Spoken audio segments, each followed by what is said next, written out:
Welcome. I'm Sebastian Mahfood, and you're listening to WCAT Radio, the on-air wing of En Route Books and Media, bringing you the dulcet sounds of Catholic wisdom.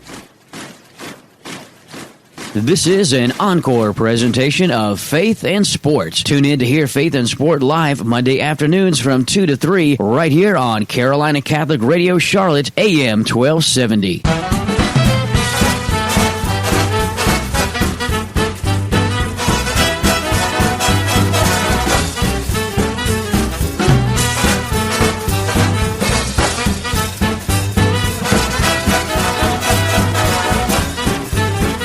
Well, a good Monday afternoon to you. You're listening to Carolina Catholic Radio, AM 1270 Charlotte. Also streaming online at carolinacatholicradio.org and on the Carolina Catholic Radio app. You're tuned in to Faith and Sport, coming to you every Monday afternoon at this time from 2 to 3 for an hour of fun, faith, and sport. I'm your co-host and producer, Chris, and your host for today's show, the one, the only, Dr. John Acquaviva. Hi, everybody. Welcome to the show, however, wherever you're listening to us. Thank you for joining us today. I'm Dr. John Acquaviva. I do that exercise science thing at Wingate University. I'm a full-time professor. There they go. They're going wild for Dr. John Acquaviva. This studio audience loves you, Chris. I know. Whatever you say, they clap for you. I think it's wonderful. Anyway, folks, I do that professor thing at Wingate University, just east of here. And then on Monday afternoons, I go home, eat lunch, and then I head over here. And here I am. We do a show every Monday, and it's amazing. Every Monday I come here, you're here, and I'm here, and sometimes Ed's here. And Carlos always seems to be here, at least on the phone, and we have a good time. Folks, this is Faith in Sport. Listen, if I have a couple guests today. Carlos is going to talk about the hit and miss, and then we have pro golfer David Cooke coming on the line. But during those segments, after those segments, before those segments, if you want to chime in and you can give us an idea for a topic for the show, you want to praise somebody or chide somebody in the world of sport, you can tweet me at j.aquaviva1 or faithandsport@wingate.edu is my email. That's faithandsport, A-N-D, @wingate.edu. Either way, or you can open up your window real far and yell real loud, and maybe I'll hear you. So there's a bunch of ways to get in touch with us. Here's what we're going to do today, folks. We have our hit and miss with Carlos Herrera. He's going to be calling in here any second. Actually, he already has. He's anxiously waiting to talk to you. There you go. I love that. We have the weekend headlines. We talk about stuff going on in the world of sport. Almost none of it, which is going to make a difference in your world, but we're going to do it anyway. Just like all sports, right? People are interested, but it really doesn't have any great impact on your life. By the way, did you hear where our guest is from? He's an NC State grad. His name is David Cooke, and he's a pro golfer. And he's been on the tour the last 2 years at the lower level, like the minor league level of pro golf. But he's going to be joining us to talk about what it's like to be on the road, basically how difficult it is to make it to the PGA Tour, because those guys are darn good, as they say on the... Have to be. They're part of the wolf pack. Then we have the quick Q&A with Dr. A. Chris will shoot a couple questions at me, and then we're going to end with, coming back to, we haven't done this in a couple weeks, the Pope Quote of the Week. Yeah, it's been a while. I feel like, asking you to cue up the Sing, Sing, Sing again by Benny Goodman, but I guess we've given the folks their share of that today, Chris. So let's do this first. Let's talk hit and miss with Carlos Herrera. Let's bring him around the show right now. Carlos, welcome back. How you doing today, buddy? Doing great, Dr. Aquaviva. How are you? I'm doing okay. There's that crowd. They're getting... Carlos, so the crowd here is bigger each week, and so they're just going to cheer louder. We're going to have to talk over that cheering. All right, brother. I know there's a couple things on my mind in the world of sport, and I wanted to mention to you, but I know that you have a couple things probably on your list, at least one for the hit and miss. What do you have for us this week, a hit or a miss? So I have a hit for this week, Let's hear it. It is the start of the new XFL league, which many people maybe on this show or fans aren't familiar with, but it's made a lot of news, particularly here in D.C., since we have one of the teams. And tell us the name of the team there. Here it's the D.C. Defenders. Defenders. Now, Carlos, be honest. Is there a genuine buzz or excitement about the start of the XFL season? Yes, there is. There is. That's neat. There really is. And not that people are that aware of it, but it made such a hit here, and I'll tell you a variety of reasons.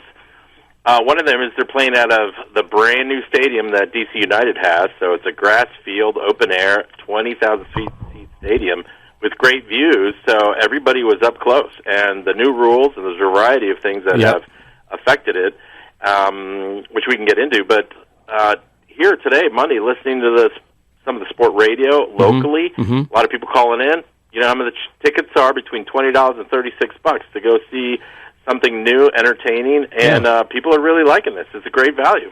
That's neat. And they played at home then this weekend? They did. What's the name of that stadium?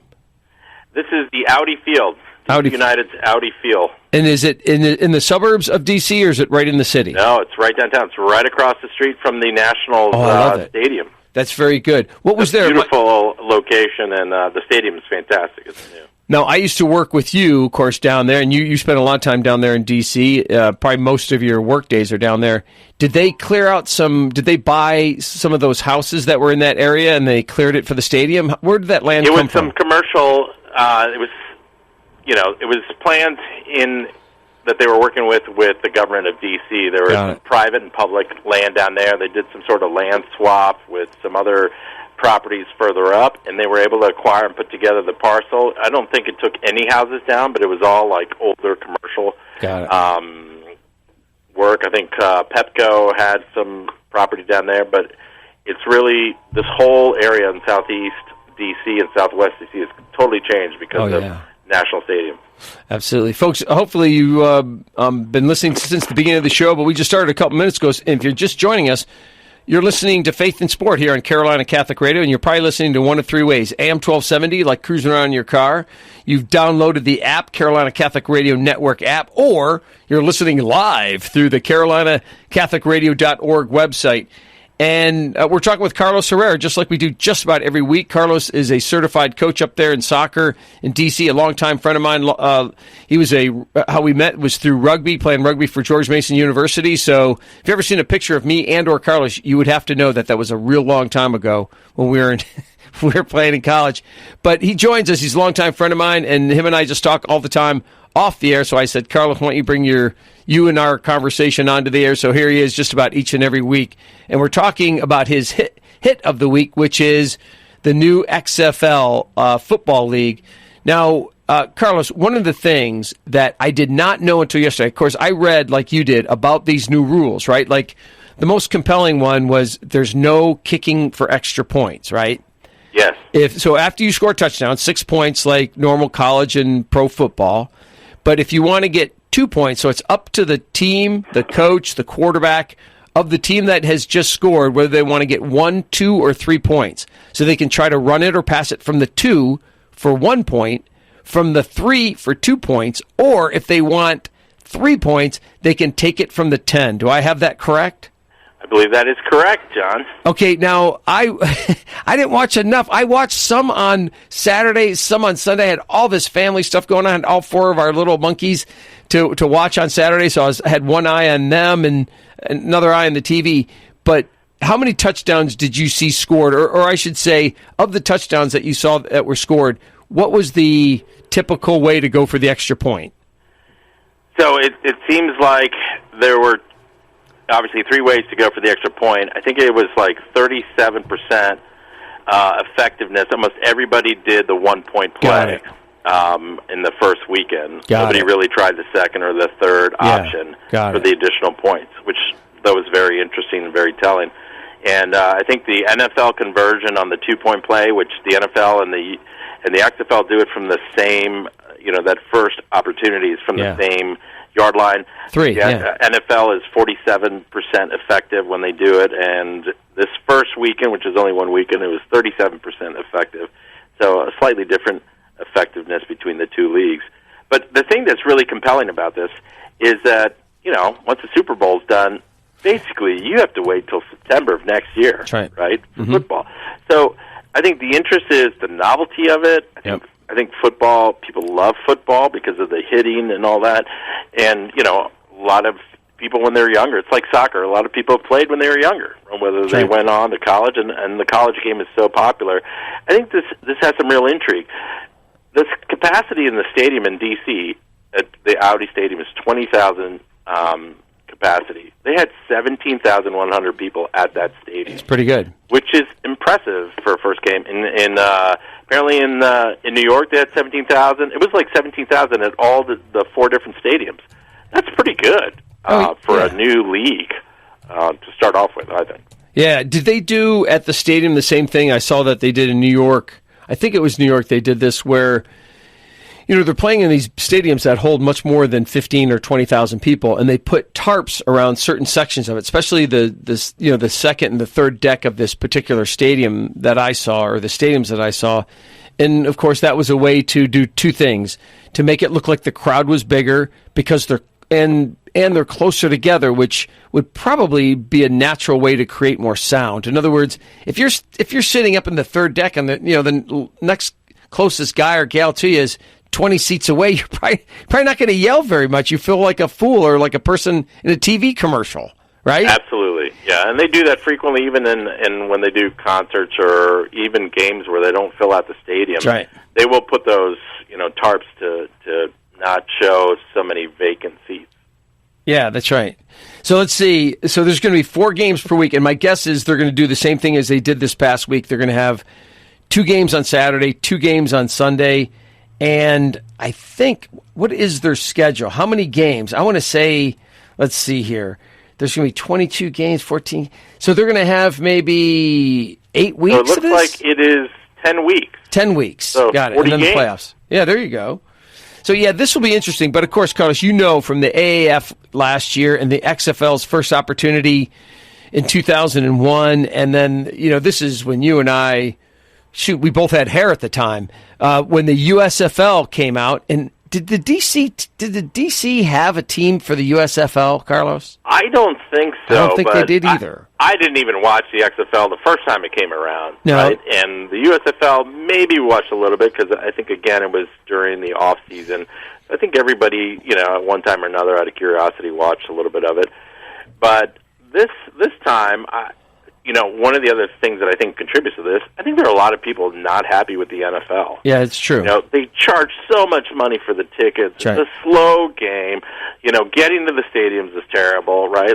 I literally have, very little interest in the NFL for the most part. And this, I tried to find the game on TV, couldn't find it. And don't forget about all the mistakes that the officials make. I was driving around. And then I looked at all the highlights when I got home for our team, and it was a lot of fun. Yeah, that's neat. That's really neat. Anyway, going back to the rules when I was talking about the points and so forth, what actually shocked me when I saw it was how they kick off. Right? Let's face it, it's going to be really difficult to explain how they kick off because it was so bizarre. The visual was so bizarre. But let me make an attempt at this.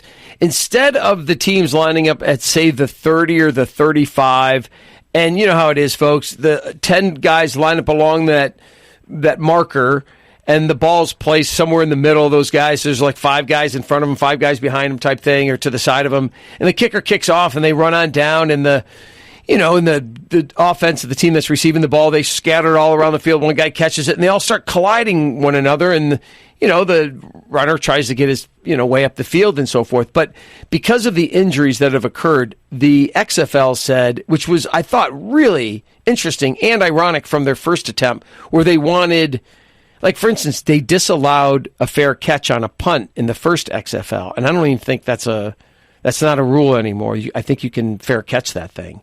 But they wanted all the collisions, all the injury, or at least possibilities to, bring the people to their feet and create a new level of intensity and even aggressiveness on the field. And what they did here was the kicker was back at the 30, and everybody had to be like 40 yards ahead of him, I think 35 yards ahead of him, and they were 5 yards across from the opposing team. And then right behind the receiving team, there's one guy standing there. He catches the ball. And, of course, these guys only being 5 yards from one another, there's not much of a collision. And they can't start until the receiver actually catches the ball. So they can't move. That's right. It's almost like rugby when we were kicking, right? That's right. You had the people that were close to the person who received the ball couldn't really attack the guy. No, they can't until the ball was received. That's right. Keep some safety. I think it's a great idea. But the bigger point, John, yeah, the NFL's kickoff is become almost meaningless because they boot it into the end zone, and it's a touchback, right? Like, rarely do you get an actual return, and so it's like, well, why bother? And then they go to commercial right after that. So it's like, I think from an attractiveness of the game, speeding up the game, which they have a much quicker time between plays than the NFL. I think that particular kickoff, and you get penalized if you don't get it in a playable range, which is amazing as well. Yeah. I found there's so many rules. We could do a whole show on this. Just on that, I know we're not gonna take everybody down that link, because I don't think that's why they chime in here. But I think that's neat that you guys are excited up there in DC, and in particular you are, about the new XFL. I'm going to come back to that later on. I'm not going to be so, I don't know, accepting of it, but I'm going to talk about it a little later on. I'd like to move on, though, to my hit of the week, and that has to do with golfer Phil Mickelson. Now, what he did was, I don't think it was so rare. I just know that it probably surprised a lot of people. Okay, so there's 4 major championships. It's called the majors in golf, and it's the Masters, it's the U.S. Open, it's the British Open, and then it's the PGA. It's called the PGA. And so he has won 3 out of those 4. The only one he hasn't won is the U.S. Open. In fact, I think he's been the runner-up like 5 times. Yeah. He's finished second place, right? So he's 49, and he could get what's called an exemption, right? So generally, to play in the U.S. Open, you have to qualify for it. And he wants to qualify his way into it. And when it was mentioned or asked him, would you accept a special exemption to this summer's U.S. Open, he declined. He simply said, I won't accept it. I want to earn it. And this is quoting him. He said, so I'm either going to get into the field on my own or I have to qualify. I'm not going to take that special exemption. I think I'll get into the tournament. If I get in, I deserve to be there. If I don't, I don't. I don't want the sympathy spot. If I am good enough to make it qualify, then I need to earn my spot there. And I don't know how, I don't want to say this is refreshing. He's probably not the first guy to do this. He's probably certainly not the first golfer to think this. But I like that he made it public. He didn't call a whole lot of special attention to himself. He was just simply asked the question, and he answered it. And he answered it in a heartfelt way, and he ultimately said he wants to deserve it. Now, let me make this clear. If he accepts it, I did not, or anybody else has accepted an exemption like this, I would not see this as an immoral thing or an unethical thing. In fact, I don't even want to broach those. I wouldn't even come close to that. I just like the integrity, his own personal integrity. He says, I'm either going to get into the field on my own and I'll try to qualify. If not, I'll sit home that day. And I thought it was great. What are your thoughts? I think I'm also equally as impressed with him. I think most people would try to get, I think it's the only major he hasn't won. That's right. Right? And at the time right now, he's number 72 in the world. He has to get into the top 60 by June 15th. Yep. And, people that have gotten the exemptions, Arnold Palmer, Sam Snead, Tom Watson, Greg Norman, so those are all great players in and of their own right. Yep. But the fact, I think you and I, as competitors, I think we appreciate somebody who says, no, I don't want the exemption, I want to earn it. I want to feel like I did it on my own play and not just because I've been a popular golfer and, it'd be great for the U.S. Open. I think that's refreshing, and I would agree with you. Yeah, and I'll add, this is, and one of the reasons I kind of brought this forward is he's one of the few guys that I openly root for. I always hope that he does well, and so it was really neat to hear this, and it makes me, root for him even harder. And I think it's neat that you mentioned those names because, again, it's not a ethical thing for those other guys to accept that some of the great players have done it, and frankly, they've earned it. I think there's a certain level of earning that spot, but he's like, no, I've been doing this for a long time. I probably would get the exemption, and I'm sure he would. But what's interesting is he finished, I think, 3rd in this weekend's PGA Tour event at Pebble Beach. 3rd. He had a chance to win that thing. I think it's quite possible that he could have qualified as a result of that. Now, when you looked at, you said he was 72nd. Was that before or after the weekend? February 5th, so it would have been before the weekend. Got it. So yeah, don't know if it's been updated since then, but that would be pretty amazing if he's able to do that. Got it. Folks, we're talking to Carlos Herrera, certified soccer coach and longtime friend of mine, a big sports fan up in the D.C. area. You're listening to Faith and Sport here on Carolina Catholic Radio. Carlos, we have a couple more minutes before we do our weekend headlines, but I want to share something with you, and I'm going to shift gears. I mentioned this to you off air, and you probably found out a whole lot more than thought existed, but it has to do with the transgender issue within the world of sport, in particular in the world of the NCAA. Now, let me paint this picture a little bit, and then it's going to come back to Wingate University and a gal who plays on our volleyball team who mentioned this particular situation to me just last week. All right. So for people who want to, if they're a girl, for instance, and they want to, no, if they're a guy, for instance, a year ago, and they want to compete in the NCAA sport, before they can compete, they have to go through 1 year, 365-day period of what is called hormonal therapy. So the guy in this case, he would take a lot of estrogen and progesterone to kind of limit the amount of testosterone that's being released, and would like those hormones to take effect and to soften the voice, for instance, and to create more body fat and whatever those hormones do, right? And needless to say, there have been several, in fact, maybe even numerous people, in particular guys, that are now competing as girls.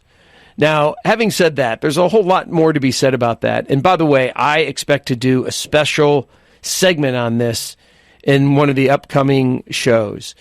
But Carlos, I was talking to one of the volleyball players from Wingate University. Wingate happens to have, of all the sports at Wingate, volleyball is one of the sports in which they are nationally ranked just about every year. They're usually in the top 12 and from the beginning to the end of the year. They're always kind of vying for the national championship and so forth. And I talked to one of the students and I said, give me the update on how the regional tournament went. And this is a long story short, but she said they end up losing to Georgia State in the regionals. And I think Georgia State ended up going to the Final Four of Division II volleyball. And I said, were you disappointed in that loss? And she looked at me and she said, yeah. And she said, you may have known that it made it a little more difficult because they have a transgender girl playing for their team. And I said, that's right. I actually did hear of that.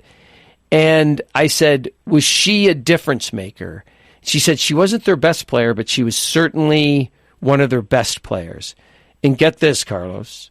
She said that she was talking to the girls from Georgia State, some of the actual women from their team, with this other girl not around, in which she said, we are thankful that when she doesn't star for the team. And the Wingate player said, why? And she said, because we feel like we're cheating otherwise. Isn't that interesting? When you said this with a couple of minutes to spare, I think obviously you can do a whole show, and I think we should do a whole show on this topic. Yeah. Because it has tremendous implications. And, you've heard it from, I think, people in the same sex category, age category, that it is, right. Their own peers feel like it's not fair. And it also takes away limelight from somebody who is a peer who maybe was on the team now, was displaced by somebody. Like, yeah, this is such a sensitive topic right now. Oh, yeah. But, I mean, it's happening in high school sports. That's right. Sports, and I think I think not to minimize somebody who is in that situation, but I kind of think it's ridiculous. Yeah. No, I think most people, to tell the truth, I think the people that are closest to it, the people that are the actual athletes in these events or in these games, are the ones that are the most frustrated by it. Regardless how they feel in their political view and how they feel about the transgender issue, I think everybody knows, even instinctively, if you're not a physiologist, and this is something that I study. And just to make it clear, we have like a 22-chapter textbook. It's called The Physiology of Exercise. One of those 22 chapters is devoted to explaining the differences between men and women, and the list goes on and why they're so different. And it does create an uneven playing field. And I don't blame anybody for being frustrated on this. And you mentioned that it goes as low as high school, and I think the rules are pretty much not even existent there. Like the NCAA just created this rule just in the last couple of years, and I think most high schools are either creating them or they haven't created yet because it's such a new issue in the world of sport. Absolutely, yes. And it is affecting it. I mean, I think a lot of these leagues and these school districts are struggling with what's fair and what's not fair. Right. But it is affecting competitors, right? Where a transgender individual who's male playing on a female league is beating in wrestling or in track, and it's, I think it creates a lot of secondary impacts or other unforeseen impacts that now have to be addressed. Oh, yeah. Yeah. In fact, I promise you, Carlos, I promise our listeners that we're going to devote some and maybe even most of the show to this in an upcoming episode, because I think it needs a discussion, and I think they need to hear it from a physiologist standpoint. And that's what I do for a living. I collect data on this issue. I have been studying this at the PhD level for 21 years. I have my doctorate in exercise physiology, and I think it's important to have this discussion because it's a very real one. So, absolutely. So, by the way, before you transition away from me, and again, thanks for having me on the show, Phil Nicholson is ranked 50. Oh, so he's of his third place finish this weekend. That's great. So as of right now, he would qualify for the. He would qualify as of right now. Very good. Absolutely. Thank you for doing your homework on that one, buddy. Thanks for having me on. You got it, Carlos Herrera. We'll talk to you soon, buddy. Take care. All right. Yeah, there you go. And the crowd loves Carlos Herrera. That's right.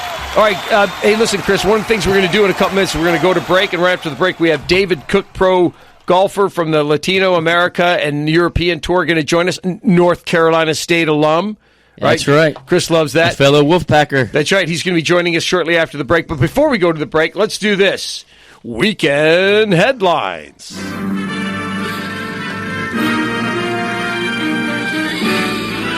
Spanning the globe to bring you the constant variety of sport, the thrill of victory, and the agony of defeat. The human drama of athletic competition.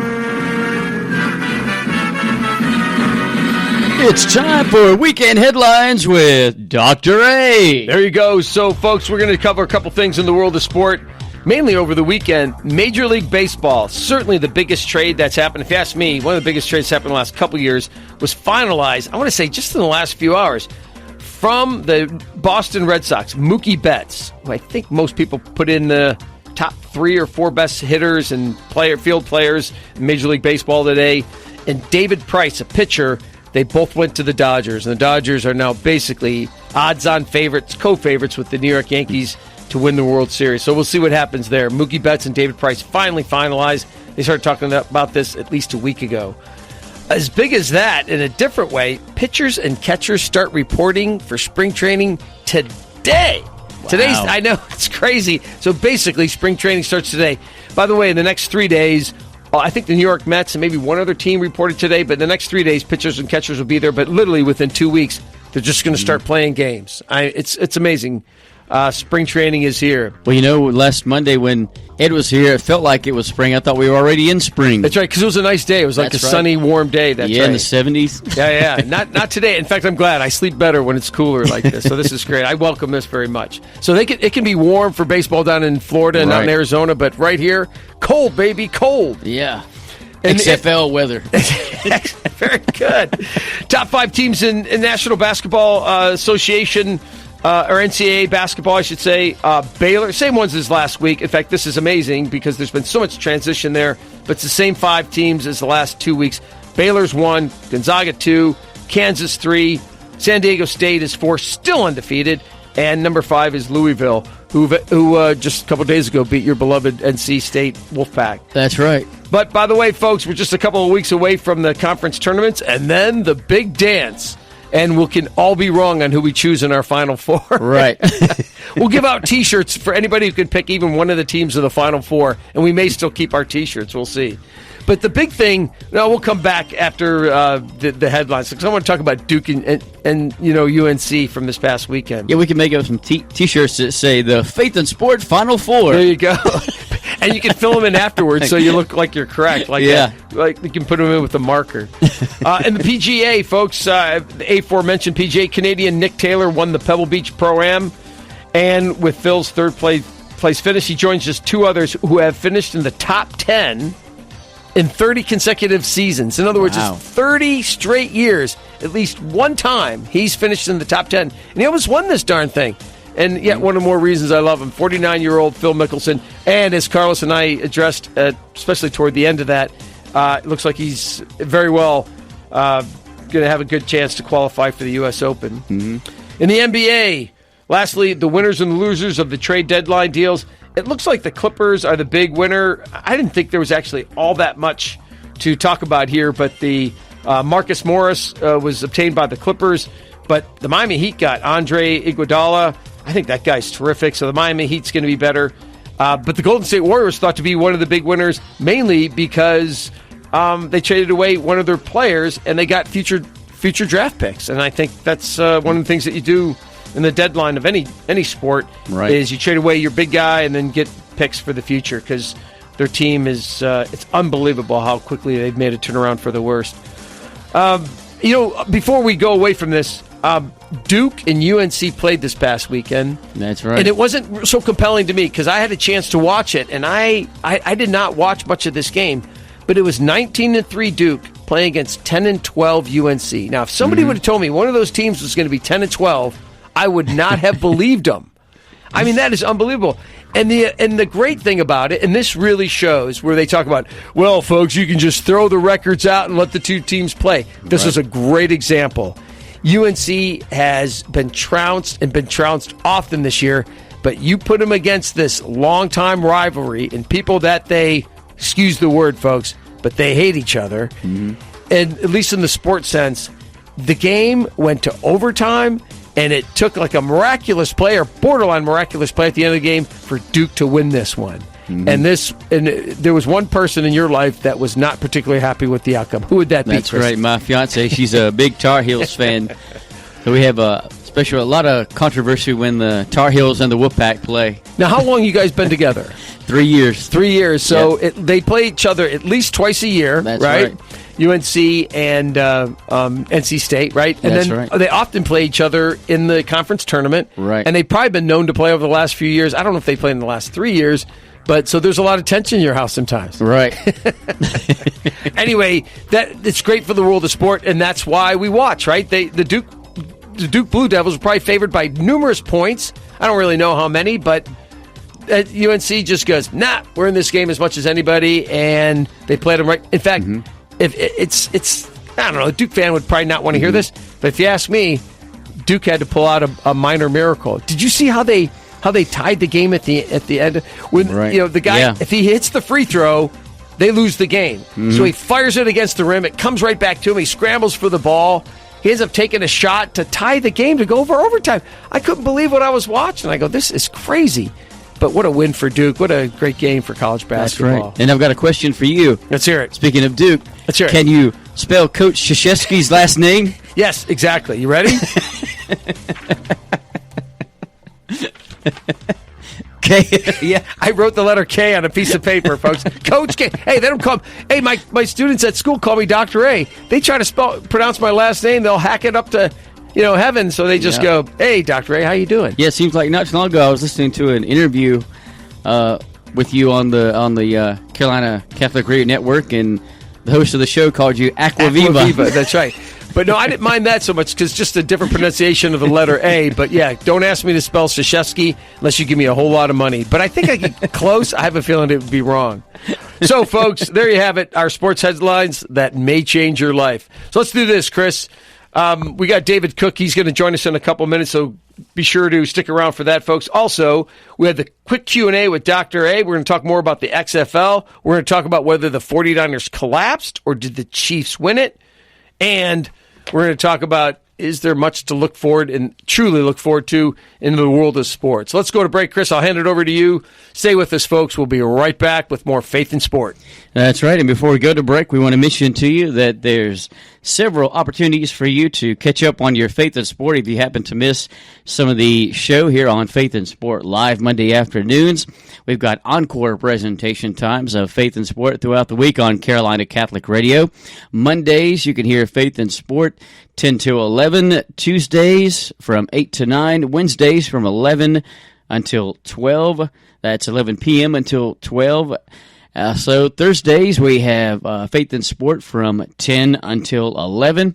And Friday nights, 11 until 12. And Saturdays, it's Faith and Sport from 4 to 5 on Saturday afternoons. And Sunday afternoons from 2 to 3.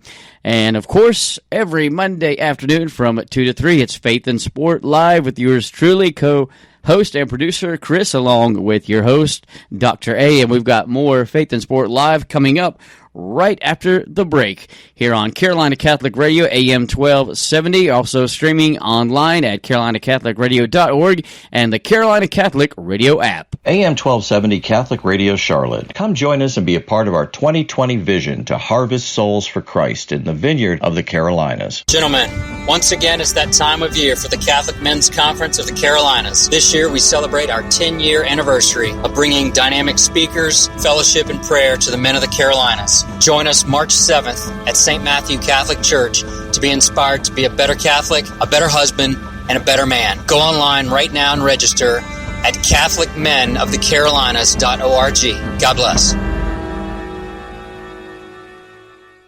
Hi, folks. Dr. John Acquaviva here, host of one of the local shows on Carolina Catholic Radio called Faith and Sport. I invite you to check out my new book, Improving Body Image Through Catholic Teaching. This book is meant to address one of our culture's silent soul killers, feeling terrible about how we look. But remember, God has something to say about this as well. That's Improving Body Image Through Catholic Teaching, available at tanbooks.com or Amazon. And be sure to join me each Monday at 2 p.m. for Faith and Sport.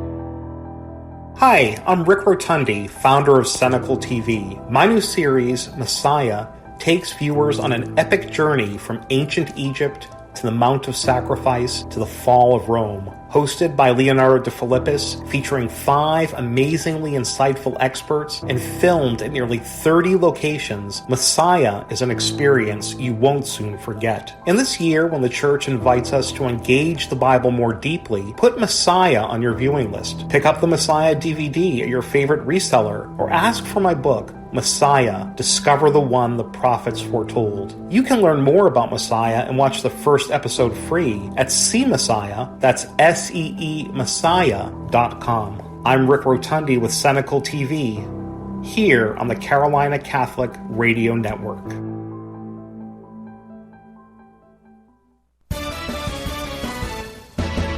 This is the Carolina Catholic Community Calendar. I'm Pam Cullen. St. Dorothy's is offering Couples Night Out, Embracing the Call to Love, on Friday, February the 14th. Enjoy a candlelight dinner and dancing at the Brawley Estate, Mooresville. $85 for couples, semi-formal dress. RSVP to familiesgrowinginfaith.org. The parish community of Queen of the Apostles Catholic Church announces the dedication of their new church to the glory of God in the service of God's people. The rite of dedication and celebration of the Eucharist will be presided over by the Most Reverend Peter Jugas, Bishop of Charlotte, on Sunday, February 23rd at 3 p.m., 503 North Main Street, Belmont. A reception will follow. St. Anne's in Rock Hill is having a Mardi Gras dinner dance on Saturday, February 22nd from 7 to 10:30 p.m. in the Family Life Center. Savor an evening with New Orleans-style fare and lively music by the Jazz Guys, cash bar, raffle, and silent auction. There's a food pantry fundraiser. Tickets are available after Masses. Send your upcoming parish event to feedback@carolinacatholicradio.org. For the Carolina Catholic Community Calendar, I'm Pam Cullen. God bless y'all.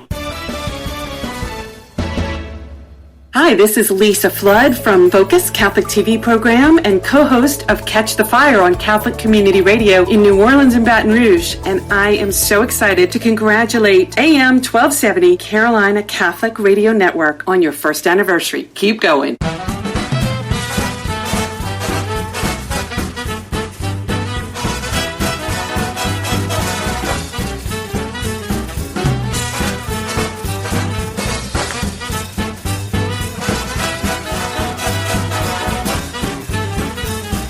And we are back here for more Faith and Sport live on the Carolina Catholic Radio Network. You're listening to AM 1270 Charlotte, Also streaming online at carolinacatholicradio.org and the Carolina Catholic Radio app. I'm Chris, your co-host and producer for today's show. And as always, your host, Dr. John Acquaviva, live in the studio. There you go. There's that crowd again. Yeah, we've got dedicated fans. Folks, welcome back to the show. Dr. John Acquaviva, Faith and Sport, Carolina Catholic Radio. Remember, in a few minutes, in fact, in 1 minute, we're going to have professional golfer and NC State grad David Cooke joining us. If you have a question for professional golfer, in particular David, about him being on the tour, some of the trials and tribulations of being a professional golfer, and just any old general question for a professional golfer, you can do two things to reach me. You can tweet at j.aquaviva1, that's number 1, j.aquaviva1, or you can email me at faithandsport@wingate.edu. Well, let's do this. Let's bring David on right now. He's an NC State grad. He's a professional golfer. In 2018, he was on the Latino America Tour. Last year, in 2019, he was on the European Tour. Let's bring him on to talk about faith and sport, in particular golf. David Cooke, welcome to the show. Hey, how's it going? Good, man. How are you? Thanks for joining me today, buddy. Yeah, absolutely. Thanks for having me. All right, so let's talk about, now, a lot of people, when they think of pro golf, I think even if they're sports fans, David, they think about the PGA, right? They think about the Pebble Beach Pro-Am on yesterday. They think about the Masters, the U.S. Open, and so forth. But there's a lot of opportunities. In fact, most golfers actually come up through this, what we would call, for lack of a better term, a minor league system. And this is one of the ways that you've honed your game since you graduated from NC State a couple years ago. You're on the Latino America Tour in 2018. In 2019, you're on the European Tour. Tell us how that is similar to the PGA, what we see on TV, and tell us how it's different. Well, it is, yeah, it's very similar to the minor league tours in, like, baseball. The reference that I usually use to explain it is the Latin American Tour is kind of like the AA leagues, and then the Korn Ferry Tour now is the AAA. Sure. And then the European Tour is kind of similar to just playing overseas, but getting paid more money to play in, their major leagues over there, which isn't quite as great as over here, but, you can go over and play and make a living. Yeah, exactly. And tell us about, in the European Tour, tell us about some of the places that you traveled. In particular, what was your favorite place or favorite places that you went to play golf? I would say off the top of my head, Australia. Sure. My favorite countries that I've played in, and I've played in Spain 4 or 5 times. I think those are 2 of my favorites. It's awesome. The weather's great. The culture's great. People are awesome. They're super friendly. They're glad to have people coming in, and those have definitely been 2 of my favorites. And you have some pointers on international travel, so not necessarily for maybe a pro golfer entering pro golf through these venues or through these ways, these minor league systems, so to speak.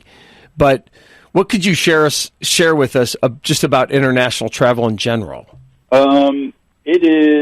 It can be tricky. It can be a lot of fun. It's something that I've enjoyed the most about the last few years since I graduated college. Sure. But I would say the food and the water is definitely something to pay attention to, because there's been several times where me or friends of mine have gotten sick in other countries, not really realizing that, the water may not be safe or may not be safe for people that are accustomed to, the U.S. versus how the water is in South America, or the food or something like that. So that's something that I feel like a lot of people aren't aware of. Languages, cultures, things like that sometimes can be difficult. Sometimes I've gone to places where, they're welcoming with open arms, and then there's other times where they feel like, sounds bad, but the Americans are coming in to kind of take away from the people that they have representing their country in those golf events. So just being aware of those things. Got it. Yeah, that's some good points. That I think that's one of the reasons why, frankly, many people, when they get some money to travel, they get the time to travel, they'd rather just stay in America because they don't want to be discriminated against, and they don't want to have any fears of the food or beverage. And that is one of the fears that people have, especially when they go to Central or South America or certain parts of Europe. That's a good point, and it's also leads to that thought, because I know so many people, I'm like, gosh, you got money, you got time, go see Europe, go see different parts of Asia, go somewhere, and they're like, I'm staying here, baby. And and that's exactly why. Folks, you're listening to Faith in Sport. I'm Dr. John Acquaviva. This is Carolina Catholic Radio, and we're talking with professional golfer David Cooke. In fact, he's not a North Carolinian. In fact, you call yourself a Illinoisan, correct? Yeah, I grew up in the suburbs of Chicago. My parents still live up there. Got it. But I came down to play golf at North Carolina State, and I've been here ever since. That's awesome. And David, let's continue this talk about international travel and the PGA and professional tour and so forth. There must be a whole lot of people that you've met since you've done this who are interested in you being a professional athlete, right? It's kind of fascinating to meet a guy who's getting paid to play a sport and so forth. And I think first of all, at any level, it impresses people. And whether they're young or they're older, I think it impresses most people. And you, I think in particular, because there are so many amateur golfers, they must be fascinated by this. But do you get asked as a professional golfer by, say, like high schools or amateurs, what can I do to make it to the tour? What can I do to be a professional golfer? What pointers would you have for them? The top three that I would think of would be just practice hard and work hard. I think that's something that everybody kind of knows and expects of themselves. And usually people that aspire to, be at the highest level are willing to put in the work. Yeah. But then the further along I've gotten, the more I've realized that having a good mentor, somebody that's been there, a coach or a teacher that's been to the levels that you're trying to go, that's familiar with it, that knows what it takes, sure, that has experience there personally or has coached other players that have made it that far. Yep. I think that's big because you don't want somebody that's guessing and trying to be their first person to get there. Sure. And then also the friends that the kids in high school or college or grade schoolers even that are surrounding themselves with. I had somebody tell me back in the day that you are the average of your 5 closest friends, and I think that in sports especially, if you have good influences around you or bad influences around you, yep, it makes a really big difference. And so I think those two things are big proponents of what can lead to success or what can lead to frustration even. Of course. I'm wondering if you ever think about this, like, I know it was hard for you. It was probably really exciting. I remember when we first talked a couple of years ago, and you were really excited to go on the tour, and I think one of your mentors, is it fair to say, is Webb Simpson, or would you just call him an acquaintance? He's been a mentor, yeah. Awesome. Yeah, he's in Charlotte, and I've played golf with him probably a dozen times, and he's definitely been very influential in my life, on and off the golf course. Yeah, that's awesome, and what a gift. In fact, folks, I just talked about Webb Simpson last week. He just won the tournament last week as a Charlottean, and he's really successful. Certainly one of the best top 20 golfers in the world, and has been for a few years now. And folks, we're talking with David Cooke here on Faith in Sport, Carolina Catholic Radio. You're listening to today. We thank you for joining us. Let's continue our conversation with David. When you first got on the tour, you mentioned hard work, and I know that often they will profile like Phil Mickelson or Rory or one of the big names, and they'll talk about they got on the range early and literally before their first tee off, right before their tee off for that day's round, they will have practice, maybe they're pitching or they're driving for up to 3 or 4 hours. But the fact is, David, is virtually all pro golfers do something like that, at least on a regular basis, don't they? Yeah, absolutely. And elaborate on that. Like, what is an average off day? So, the tournament for the PGA, of course, is Thursday, Friday. If you make the cut, then you play Saturday and Sunday and so forth. But what is like a Monday and a Tuesday for you if you're not traveling? The day that you get settled into the next city for the tournament that weekend, what is that day of practice like for you? I think everybody is a little bit different with how much they want to play versus practice. Yep. But for me, I like to play, 18 holes as often as I can. Something I've kind of followed the last couple of years is it's an old quote that Lee Trevino said was, any professional golfer trying to be the best should play at least 300 rounds of golf a year. Interesting. And keep their score and play it seriously. And so that's something that I've been trying to do, and it's made a big difference. But then also, that'll take 4 hours or so, and then also, work on the different segments of the game, short game putting, hitting balls on the driving range, trying to break that up accordingly to how much I need to work on that area or level of importance. Putting and ball striking, short game are the big three components, I think. Breaking it up in my practice time and a third, and the third for those three things, I think is pretty much what I do on a regular basis. Sure. But also, when I'm home, when I'm not traveling, I like to be at home and, be with my wife and kind of try to be normal a little bit in the time that I do have to be at home and be normal. Sure. Let me end with this, David, and switch gears here a little bit. I when I've talked to professional baseball players, professional football players, any professional who has to travel a lot especially, and combined with the fact that if they're faithful people, they go to church every Sunday, they pray on a regular basis, what particular challenges did this pose to your faith life when you first went on tour and any of the weekends or weeks that you were on tour? The first thing that comes to mind undoubtedly is having a consistent church home. Yep. Ever since I turned pro, it's 20 to 30 weeks on the road a year, usually at least, and especially in these first few years developing a career, it's kind of like you got to do as much as you possibly can. Yep. So going to church when I'm home in Charlotte, once a month at most is pretty difficult to maintain those relationships. Sure. I grew up, when I was in college, I started getting involved with a fellowship called, or an organization called College Golf Fellowship, and we kind of maintain an email conference call weekly Bible studies, and so that's kind of like what I do to supplement that missing out on the consistent church community, is we kind of have a community of other golfers that are, whether they're in college or playing mini tours or playing big tours or whatever it may be. We have a group of 5 to 10 guys usually going through different, Bible studies or different things, and we could try to do conference calls once or twice a month together, and that's kind of our way of making up for, having to work on Sundays, because Sundays are kind of the biggest days. Yeah. Yeah, that makes sense, and that would certainly fill a certain void for sure, because it's not just time with the Lord, but it's time with other people who love God as well. So I commend your efforts on that. That's awesome.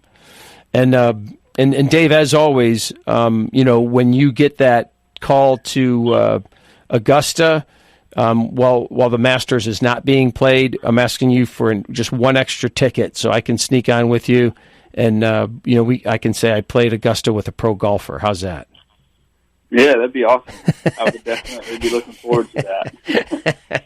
David, listen, hey, thanks for joining us. I'm going to ask our audience to pray for you and your continued efforts in your professional golf life, and also your newly married fella to our family friend Claire. And so thank you for coming on the show, and I'm going to ask our audience to pray for you and all your endeavors moving forward, okay? Thank you so much. Thanks for having me. Thank you, David. You take care. Well, there you go. That was our first professional golfer on the show. We've been on the show for 6 months. I've been doing Faith in Sport for a couple years. That was the first time we had a professional golfer. And not just that, a fellow Wolfpacker. That's right. He was a fellow Wolfpacker. And, boy, I tell you, folks, Chris, did he kind of paint the picture like it's difficult being a pro golfer? Yeah. And one of the reasons that it's so difficult is because it's really just you, right? Like, these guys that make $10 million a year, they have their caddies, but even still, there's no team there. Right. It's just you. You're the one who drives. You're the one who putts the ball. Yeah. You're the one who hits out of the woods. It's just you. There's no teamwork.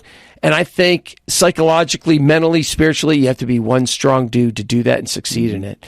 But he's given it a heck of an effort. I know he's a heck of a golfer, and I thank him for coming on the show. So good luck to you, brother. And I, again, ask our audience to pray for him. All right, let's shift gears. We don't have too much time here, brother, but let's do this.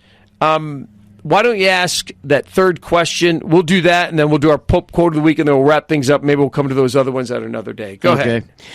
The question is, what is your outlook on sports this time of year? I think this is a great question because there's a lull, right? Like Carlos was saying, I think this is great. I'm a football fan. I think a lot of people are football fans. The XFL started this past weekend, just 1 week after the Super Bowl. Boy, they didn't waste any time there, did they? I know. But overall, my outlook is okay. I think it's, this is a time because the weather's kind of dreary and, even though we're in North Carolina, there's some days that we can get out. I think people still kind of they hunker down, they get their blankets out, they turn the heat up, and they just entertain me on TV. But I think right now, there's not all that much on. It's just that we do have stuff to look forward to. Hockey playoffs are a couple months away. Basketball playoffs are a couple months away. Baseball just started spring training, so that'll be on TV literally in as little as 3 weeks of the spring training games. The Daytona 500 is coming up in NASCAR. That's right. The big races in NASCAR are coming up. So a lot of TV stuff, not too much stuff that we can participate in, and not too many opportunities to go out to a ball field or a ballpark and experience that. But I think overall it's pretty good. But I have to admit, there's a lull in my heart at this time of year, and as I think there is for most people. In fact, I have friends who the only sport they like, Chris, is the NFL. They don't even particularly like college football. Right. So at this time of year, I'm not sure. I have a feeling they have a hard time going to work, right? Because it's going to be 8 months before. I mean, I feel bad for them, right? You look forward to NASCAR, you look forward to NC State basketball. I look forward to the tournament, for instance. I think that is great stuff. I love baseball. Yeah, I do too. I look forward to Atlanta Braves baseball. That's right. That's coming up. Yep. But if think about it, Chris, if you only like the NFL, man, that's a long winter. It's a long summer too, because you have to wait until basically the first week in August to see an exhibition game. Unless you get into XFL. The first time I heard about XFL and I heard that Vince McMahon was one of the owners, I was like, so it's going to be a combination of NFL and WWE where instead of tackling, they get to body slam each other and clothesline each other to get the football. Well, that's just it. I think that's what people were expecting, but they made some changes. And the irony is they went from there's no rules regarding catching the ball. Now they're, right? And Carlos made a good point. People stop, there's some people that stop watching football, and part of it is they did not like to hear about those guys and being supporting a sport which those guys were getting badly hurt, right? Okay, let's switch gears. Let's talk about this. I know we only have a couple minutes. I'm going to go to the Pope quote of the week. This is the first time we've had this in a couple weeks. Pope Francis, back in October, said, "When we see athletes give their all, sports fills us with enthusiasm and makes us feel proud. There's a great beauty in the harmony of certain movements and the power of teamwork." The Pope said there's the power of teamwork, and I will also add on to that there is the power of friendship on teams. That is it's a really awesome thing to experience. And I'm gonna tell a story. We only have 1 minute, so 30 seconds less. I'm gonna tell this story. Okay. I met a guy who one time he had to travel a lot for his job and he had to move around a lot for his job. And he told me, everywhere I go, I join a softball team. And I said, "You're big into softball, huh?" And he goes, "No, I don't really even like it." He says, "But it was a great way to get into the community." And automatically, when I moved there, my wife had friends because my buddies on the team were married, and they would invite us over for barbecue. There'd be 4 other couples there. We have 4 sets of friends. I thought that was a great idea. And I think in part, that's what the Pope was talking about. There you go. And also the Pope said, as we end each and every show, sport is not just for professional athletes, but for everyone, for pleasure, for recreation, for improving health, as well as for learning how to be a part of a team and how to win and lose graciously. Before we go, I want to say special thanks to our guest, Carlos Herrera, professional golfer David Cooke, for joining me on the show today. I'm Dr. John Acquaviva. Please join us next time here at Carolina Catholic Radio for Faith in Sport. Yeah. I love the fans out there. You have been listening to Faith and Sport here on Carolina Catholic Radio, AM 1270. Also streaming on carolinacatholicradio.org and the Carolina Catholic Radio app. We want to thank you for tuning in this week, and make sure you tune in again next Monday afternoon from 2 to 3 for more Faith and Sport Live with myself, Chris, and your host, Dr. John Acquaviva. And make sure to tune in for encore presentations of Faith and Sport throughout the week here on Carolina Catholic Radio.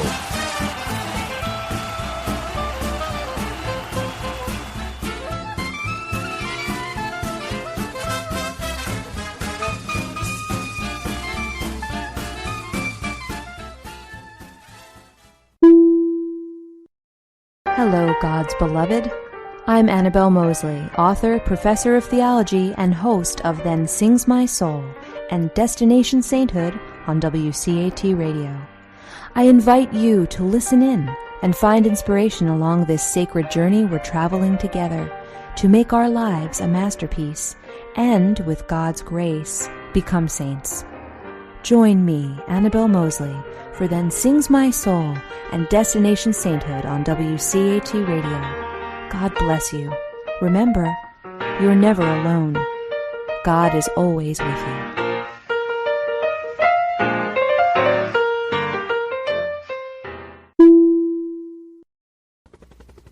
We hope you enjoyed the program and will join us back for another show on WCAT Radio.